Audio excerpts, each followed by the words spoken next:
안녕하세요. 한 장의 말씀으로 날마다 예배하는 웨이처치입니다. 오늘은 이사야 16장 말씀입니다.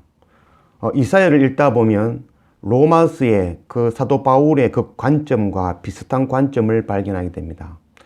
이사야는 지금 이스라엘 백성은 선택받은 백성이니 구원을 받을 것이고 그 나머지 이스라엘의 몽둥이 역할을 감당했던 심판의 역할을 감당했던 그 이방 민족들은 전부 멸망한다는 것을 말씀하고 있는 것이 아닙니다.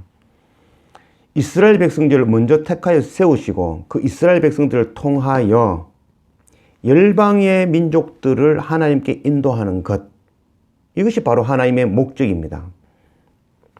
이스라엘 백성들이 심판받는 것, 이스라엘 백성들이 하나님을 의지하지 아니하고 세상 것 의지함으로 당하는 그 심판, 그 심판과 동일하게 열방의 민족들도 심판을 당하게 되는 모습을 기록하고 있습니다. 이스라엘이 심판당하고 그게 남은 자들이 하나님께 나와서 세상에 먹을 것 입을 것 구하지 아니하는 그 일곱 여인들이 한 이름, 한 남자 예수 그리스도를 구하고 나오는 그들을 통하여서 또한 열방의 하나님을 믿는 자들, 그 남은 자들을 구원하시는 그 하나님의 메시지입니다. 사도 바울이 복음을 전하면서 싸웠던 그 결정적인 내용이 바로 그것이었습니다. 이스라엘 백성들은 선민, 우리만 택한 백성이고 나머지 이방 족속은 하나님께 택하지 않았다. 그것이 이스라엘 백성들의 생각이었고 사도 바울이 계속 이스라엘 백성들과 유대인들과 부딪혔던 그 내용은 아니다. 이스라엘 백성들을 택하신 그 하나님은 이스라엘 백성들을 통하여서 열방을 구원하시는 것이 목적이다. 그래서 이스라엘을 택하신 하나님, 동일하게 이방인들도 택하시는 하나님이다. 그래서 사도 바울은 이방인들의 사도가 되었던 그런 사람이었죠. 베드로전서 2장 9절 그러나 너희는 택하신 족속이요 왕같은 제사장이요 거룩한 나라요 그의 소유가 된 백성이니 이는 너희를 어두운 데서 불러내어 그의 기이한 빛에 들어가게 하신 이에 아름다운 덕을 선포하게 하려 하심이라. 택하심, 천국에 갈 백성과 지옥에 갈 백성, 또 앞으로 내가 무엇을 할지 이미 결정해 놓았다는 것이 예정론이 아닙니다. 택한 백성이요 택한 족속이요 왕같은 제사장이라. 하나님께서 먼저 택하여 세우시는 것, 그것이 바로 예정입니다. 그래서 하나님께서 먼저 택하신 족속을 통하여서 그 족속, 왕같은 제사장들을 통하여서 자신의 죄를 하나님께 자복하고 나아가고 또한 열방의 죄를 안고 하나님께 나아가는 자가 되게 하는 것, 그것이 바로 하나님이 택하신 족속, 사람을 먼저 부르시는 그 목적이 되는 것입니다. 우리는 택하심에는 뭔가 특별한 것이 있다고 생각합니다. 환상을 통해서 하나님을 만나거나 꿈에 하나님을 만나거나 어떤 사건을 통해서 하나님을 만난다고 생각합니다. 그것이 택함이라고 생각합니다. 그러나 특별하게 하나님을 만난다라고 생각하는 그것은 하나님의 일을 회피하는 마음이 우리 가운데 있기 때문에 그렇습니다. 우리는 모두 택한 백성입니다. 제가 확신으로 드리는 말씀이 아니라 하나님의 말씀에 그렇게 기록되어져 있습니다. 너희는 택한 족속이요 왕같은 제사장이요 거룩한 나라요 그의 소유가 된 백성이니. 하나님께서 우리에게 지금 주시는 말씀입니다. 뭔가 꿈의 환상을 경험하지 않아도 하나님께서 분명하게 말씀하십니다. 너희는 택한 족속이다. 그래서 왜 택했냐? 너희를 먼저 택해서 열방에 복음 전하는 자로, 열방의 그 남은 자를 하나님께로 인도하는 자로 택하여 세웠다는 것입니다.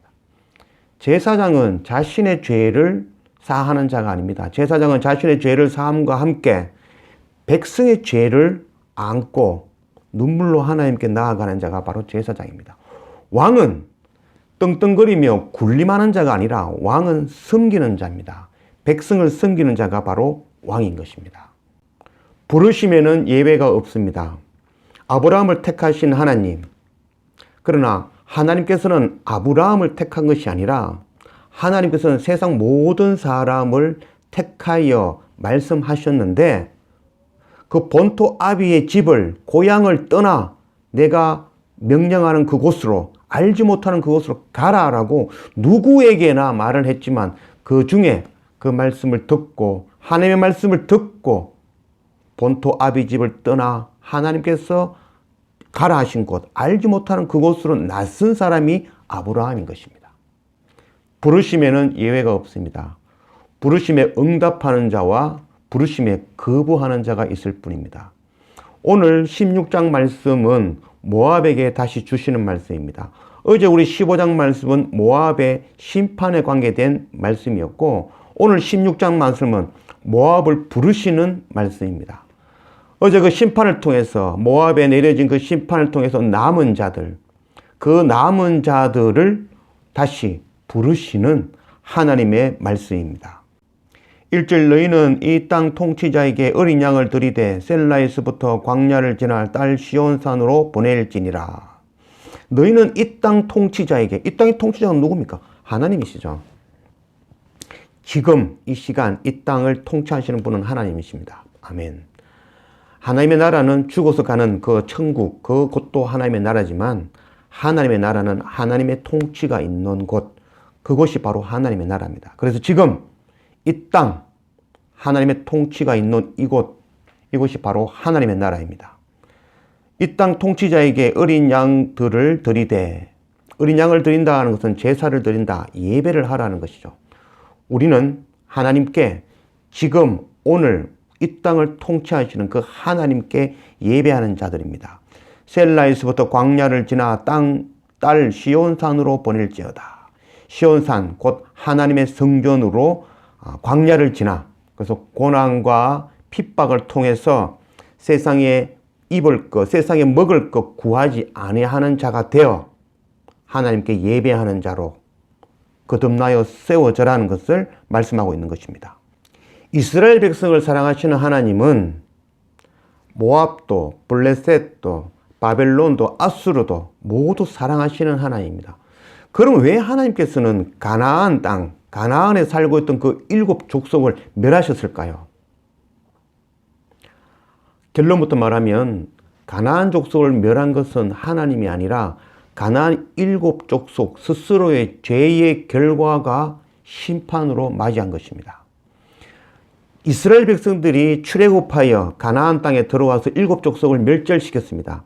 멸절시킨 이유는 그들의 죄가 관영하여 멸절당한 것이고 이스라엘 백성들이 들어와서 그 멸절되어가는 이스라엘 백성들, 가나안 7 족속들 가운데에 남아있는 자들, 하나님을 두려워하는 자들, 하나님을 경외하는 그들을 구원하기 위한 일이었습니다. 여리고성이 멸망할 때에 거기에 있는 모든 사람이 멸절되어질 때에 거기에 남은 자들이 있습니다. 바로 기생 라합과 그의 가족들입니다. 그들은 하나님을 두려워하며 하나님을 경외하는 자들이었습니다. 그들을 구원하는 것이 바로 이스라엘 백성들이 여리고성을 무너뜨리는 일이었습니다.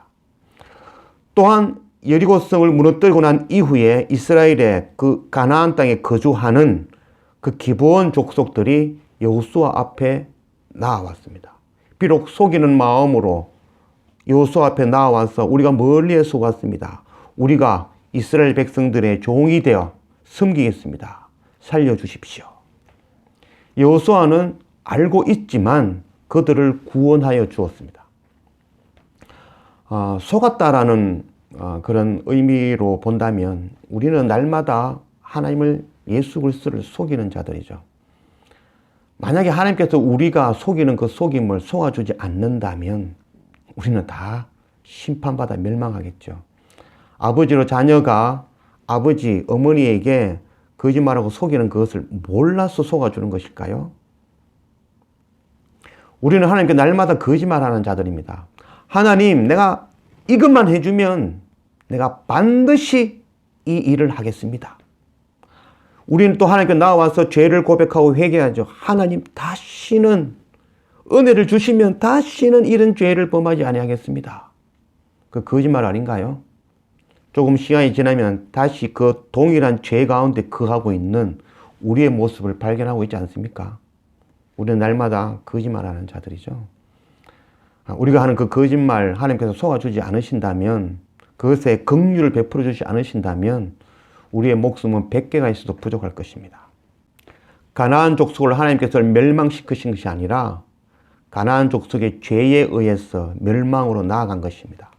그러나 그 가운데에 남아있는 자들, 그들을 구원하는 것이 바로 이스라엘 백성들이 가나안 점령이 되어지는 것입니다. 하나님께서 가나안 백성들을 멸망시킨 것이 아니라 가나안 백성들이 멸망으로 심판으로 나아간 것입니다. 이스라엘 백성들은 심판으로 나아가고 멸망할 수밖에 없는 그들 가운데에 남아있는 자들, 그 하나님의 백성들을 구원하기 위해서 이스라엘을 점령하여 들어온 것입니다. 노아의 홍수는 하나님께서 멸망시킨 것이 아니라 노아의 홍수로 그들의 죄로 인해서 멸망할 수밖에 없는 인류 가운데 하나님은 노아의 방주를 짓게 하시고 노아와 그 가족들을 구원하신 것입니다. 소돔과 고모라가 불의 심판을 당할 때 그들의 죄가 관영하여 그 가운데 10명의 의인도 없는 그 가운데에 멸망할 수밖에 없는 그 가운데 하나님은 천사를 보내시어 롯과 그의 가족들을 구원하시는 분이 바로 하나님이십니다. 하나님의 심판이 아니라 하나님의 구원인 것입니다. 2절 모압의 딸들은 아르논 나루에서 떠다니는 새 같고 보금자리에서 흩어진 새끼 같을 것이라. 너는 방도를 베풀며 공의를 판결하며 대낮에 밤같이 그늘을 지으며 쫓겨난 자들을 숨기며 도망한 자들을 발각되게 하지 말며 나의 쫓겨난 자들이 너와 함께 있게 하되 너 모압은 멸절하는 자 앞에서 그들에게 피할 곳이 되라. 되져 토색하는 자가 망하였고 멸절하는 자가 그쳤고 압제하는 자가 이 땅에서 멸절하였으며 쫓겨난 자들을 숨기며 도망한 자를 발각되게 하지 말며.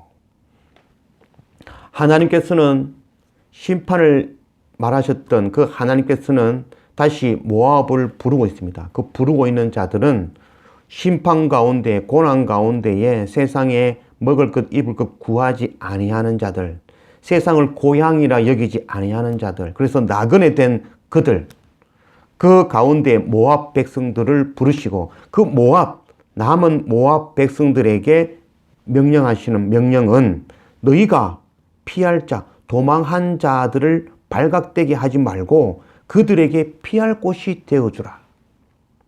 바로 도피성이 되어주라는 것입니다. 바로 우리를 부르시는 하나님의 음성입니다. 우리는 피할 자가 피할 곳이 되어주는 자들이 되어야 됩니다. 세상에서 고난당하며 세상에 먹을 것, 입을 것 구하며 멸망당하며 고통당하며 세상의 그 힘, 세상의 방법 의지하며 고난당하는 그들, 세상에 가난하고 가난한 심령으로 아파하는 그들이 피할 곳을 만들어주는 곳, 그것이 바로 하나님께서 우리를 먼저 택하여 부르시는 사명입니다. 그것은 또 교회 공동체가 또 되어줄 수 있겠죠. 또 교회 공동체를 통해서 하나님의 남은 자들, 하나님을 경외하는 그들을 찾고 불러 그들 교회 안에서 형제의 사랑으로 그들을 덮고 그들을 또 말씀으로 양육하며 그들에게 세례를 베풀어 마지막 그 날에 그들과 함께 손을 잡고 하나님께 나아가는 것. 지금 그 사명을 모압에게 지금 주고 있는 것이고 오늘 우리에게 주시는 사명입니다. 5절 다윗의 장막에 인자함으로 왕위가 굳게 설 것이요 그 위에 앉을 자는 충실함으로 판결하며 정의를 구하며 공의를 신속히 행하리라. 모압을 부르시는 가운데 다윗의 장막에 인자함으로 왕위가 굳게 설 것이요 라고 이야기하고 있습니다. 모압에 관한 이야기를 하고 있는데 다윗의 왕가에 대한 이야기를 하고 있습니다. 이 이야기는 바로 모압 여인 롯에 대한 이야기입니다. 모압 여인 롯은 예수 그리스도 다윗의 고조 할머니가 되어졌죠. 그래서 그 다윗 왕가의 일원이 되어졌던 그 모압에 대한 이야기입니다. 하나님의 심판을 통해서 그 남은 자들, 세상에 먹을 것 입을 것 구하지 아니하던 그들, 그 모압 여인 그 롯은 자기의 고향을 고향이라 여기지 아니하고 하나님을 섬기는 그곳 하나님의 나라를 구하며 하나님의 나라를 본향으로 구하며 나아온 나그네였습니다. 자기의 고향을 버리고 어머니를 따라, 시어머니를 따라 예루살렘으로 돌아온 자입니다.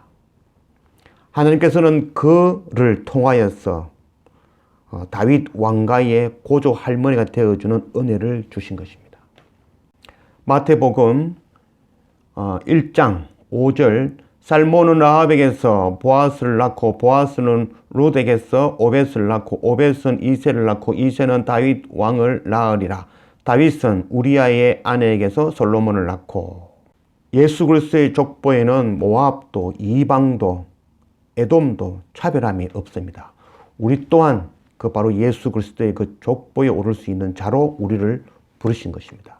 그 거룩한 사명 감당하고 공의와 정의를 행하는 우리 모두가 되었으면 좋겠습니다. 6절 우리가 모압의 교만을 들었나니 심히 교만하도다. 그가 교만하며 분노함도 들었거니와 그의 자랑이 헛되도다. 그러므로 모압이 모압을 위하여 통곡하되 다 통곡하며 기라렛의 금포도떡을 위하여 그들이 슬퍼하며 심히 근심하리니 이는 헤스본의 밭과 신마의 포도나무가 말랐음이라. 전에는 그 가지가 야셀에 미쳐 광야에 이르고 그 싹이 자라서 바다를 건넜더니 이제 열국의 주권자들이 그 좋은 가지를 꺾었도다. 우리가 모압의 교만을 들었나니 심히 교만하다. 교만은 하나님과 같이 되어지는 것입니다. 다윗 왕가의 고조 할머니가 되었던 모압은 다윗 왕가라는 그런 교만함을 갖고 있다고 할 수 있겠죠. 내가 다윗 왕가의 고조 할머니인데, 그 족속인데, 이스라엘 백성이 바로 심판을 받았던, 책망을 받았던 바로 결정적인 이유가 바로 그것이었습니다. 나는 택한 족속인데, 그것도 이반 족속에게 복음을 전하지 아니었던 것. 바로 그것이 사도 바울이 유대인들과 부딪혔던 그 내용입니다. 유대인들은 우리는 택한 족속이고 하나님께서 우리만 사랑하신다, 우리만 구원하신다라고 하였고, 그것이 아니라 하나님께서는 우리를 통하여 열방을 구원하시는 것이 바로 하나님의 계획이다 라고 가르쳤던, 싸웠던 그것이 바로 사도 바울의 그 복음 사역 가운데 한 가지였습니다. 교만하였던 모압, 그들은 다윗 왕가의 일원으로, 가족으로 포함되어졌지만 그것이 오히려 그들이 교만으로 넘어지는 결과가 되었던 것입니다. 9절 그러므로 내가 야셀의 울음처럼 신마의 포도나무를 위하여 울리라. 헤스보니오 엘르알레여 내 눈물로 너를 적시리니 너는 여름실과 네 농작물의 즐거운 소리가 그쳤음이라. 즐거움과 기쁨이 기름진 밭에서 떠났고 포도원에는 노래와 즐거운 소리가 없어지겠고 틀에는 포도를 밟는 사람이 없으리니 이는 내가 즐거운 소리를 그치게 하였음이라. 이러므로 내 마음이 모압을 위하여 수금같이 소리를 바라며 내 창자가 기라레셋을 위하여 그러하도다. 모압이 그 산당에서 피곤하도록 봉사하며 자기 성소에 나아가서 기도할지라도 소용없으리로다. 내 마음이 모압을 위하여 소리를 지른다. 울음처럼 모압을 향하여 소리치는 그 이사야는 모압을 향하여 눈물을 흘리시는 그 하나님의 마음을 깨달았던 것입니다. 모압을 향하여 눈물을 흘리시는 그 하나님, 예수 그리스도께서 예루살렘의 멸망을 하여서 눈물을 흘리시던 그 하나님, 사도 바울이 이방 민족을 위하여 자기의 목숨을 바쳐 복음 전하며 눈물 흘리던 그 눈물이 우리 가운데 부어지기를 원합니다. 하나님의 그 아파하는 그 눈물의 마음이 우리 가운데 부어져서 우리도 열방을 향하여 복음 전하는 그런 우리의 선교 사명 감당하는 우리가 되었으면 좋겠습니다. 12절에 모압이 그 산당에서 피곤하도록 봉사하며, 모압이 우상 숭배를 하고 있는 것입니다. 모압이 하나님을 섬긴다 하면서 섬기는 그것이 바로 우상이었습니다. 그들이 하는 우상 숭배가 뭐냐면 봉사하며 자기 성소에 나아가서 기도할지라도 소용없으리로다. 그들이 기도하는 그 기도의 내용, 모든 기도가 거룩한 것이 아니라 거룩한 하나님의 것을 구하는 것이 바로 거룩한 기도입니다. 하나님 앞에 나와서 기도하는 그 내용이 세상에 먹을 것, 입을 것, 세상에서 시험 합격하는 것, 성공하는 것, 좋은 직장 얻고 아름다운 아내와 멋진 남자와 돈 많은 남자와 결혼하는 것, 자녀가 잘 되고 노후가 보장되는 것, 하나님 앞에 나와서 그 세상의 것 구하고 있다면 그것이 바로 우상숭배입니다. 13절 이는 여호와께서 오래전부터 모압을 들어 하신 말씀이거니와 이제 여호와께서 말씀하여 이르시되 품꾼의 정한 해와 같이 3년 내에 모압을 영하와 그의 큰 무리가 능욕을 당할지라 그 남은 수가 심히 적어 보잘것없이 되리라 하시도다. 하나님께서 오래전부터 모압을 향해서 하신 말씀입니다. 하나님께서 성경을 통해서 오래전부터 우리에게 주시는 말씀입니다. 오늘 우리에게 주시는 말씀입니다. 너희는 택한 족속이라. 하나님의 그 어떤 이상이나 또 꿈의 환상을 통해서 우리를 부르시는 것이 아니고 말씀을 통해서 오래전부터 우리를 부르고 계신 그 음성입니다. 그리고 여호와께서 말씀하여 이르시되 품꾼의 정한 해와 같이 3년 내에 우리를 부르시는 그 하나님께서는 끝까지 영원히 부르시는 것이 정한 때가 있다는 것입니다. 3년, 3년이라는 것은 횟수로 1년, 2년, 3년이라는 의미도 되지만 하나님께서 말씀하시는 그 말씀의 3년이라는 것은 하나님께서 정한 그 때가 있다는 것입니다. 우리에게는 하나님께서 부르시는 그 때가 분명히 있습니다. 내가 지금은 돈을 버니까, 지금은 회사 다니니까, 지금은 내가 주부니까, 지금은 내가 학생이니까, 이거 다 마치고, 이거 다 끝나고 나면, 내가 돈을 좀 벌고 나면, 내가 이제 직장 마치고 은퇴하고 나면, 하나님은 정한 때가 있다고 말씀하십니다. 지금이 바로 그 때입니다. 하나님의 그 부르심에, 택한 족속이라고 부르시는 그 부르심에 응답하여 하나님께 나아가는 그 때, 그 때는 바로 지금입니다. 오늘입니다. 그래서 하나님께서 그 부르심에 응답하여 세상에 그 먹을 것, 입을 것 구하지 아니하며 세상의 그 힘, 방법 의지하지 아니하고 하나님께 나와 남은 자로서 그 역할을 감당하는 또 세상에 나아가서 하나님을 섬기는 또 세상에 자기 고향을 고향이라 여기지 아니하고 이 땅을 고향이라 여기지 아니하고 하나님 나라 본향을 고향이라 여기는 그 나그네 같은 자들, 그들이 피할 곳이 되어주고 그들과 함께 복음을 가르치고 세례를 베풀며 그들과 함께 주님께 나아가는 그 일 감당하는 그 선교의 사명 감당하는 그런 우리 모두가 되었으면 좋겠습니다. 기도하겠습니다.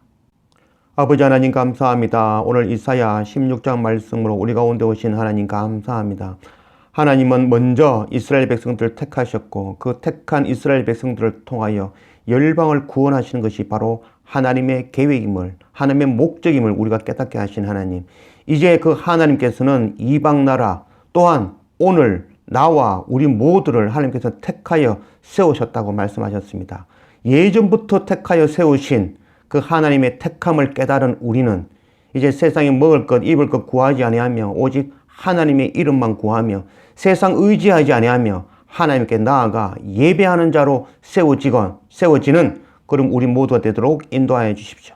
또한 열방에 흩어져 있는 자기 세상을, 이 세상을 고향이라 여기지 아니하고 하나님의 나라를 고향이 여기는 그 나그네 된 자들, 하나님을 경외하는 그들에게 피할 곳이 되어져서 그들을 인도하여 함께 먹고 마시며 그들에게 하나님의 복음을 전하여 또한 세례를 베풀어 그들을 하나님의 백성으로 하나님의 나라로 마지막 그날 손잡고 하나님께 나아가는 그 선교의 사명 감당하는 우리 모두가 되어지도록 인도하여 주십시오. 감사합니다. 예수님 이름으로 기도드립니다. 아멘.